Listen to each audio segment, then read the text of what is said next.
कि किसी एक किसान का पुत्र था, एक किसान था, उसके वृद्ध अवस्था में एक पुत्र प्राप्त हुआ इकलौता। अब किसान ने सोचा कि मेरी मृत्यु के बाद कहीं ये पुत्र मेरे व्यवसाय से अपरिचित ना रह जावे, मैं ये युवा होगा तब तक मेरी मृत्यु हो जाएगी। उसने अपना सारा अनुभव एक बही में लिख दिया पैड पे और कहा बेटा जब तू सियाना हो जा, बड़ा हो जा, खेती करने लगे तो मेरे इस लेख को अवश्य पढ़ना। अब वो किसान का पुत्र उसको पढ़ रहा अपने पिता की मृत्यु के उपरांत, उसके द्वारा दिए गए अनुभव के उस लेख को डेली पढ़ता है।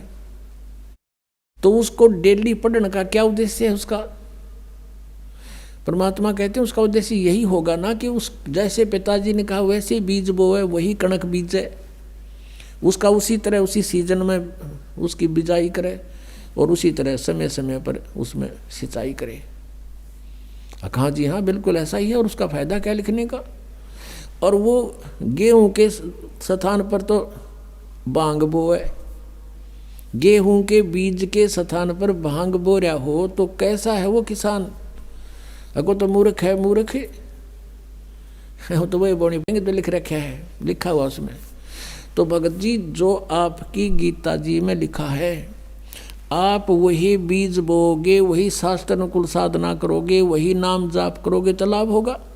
बीज भक्ति का नाम है और बाकी जो धार्मिक क्रिया है ये खाद और पानी सिंचाई है। तुमने बीज ही गलत बो रखा है। गीता जी में कहीं पर है हरे राम हरे कृष्ण, कृष्ण कृष्ण हरे हरे, सीताराम राधे श्याम, राधे राधे श्याम मिला दे, ओम नमः शिवाय, ओम भागवते वासुदेव नमः, है तेरी गीता जी में कहीं लिखा? नहीं।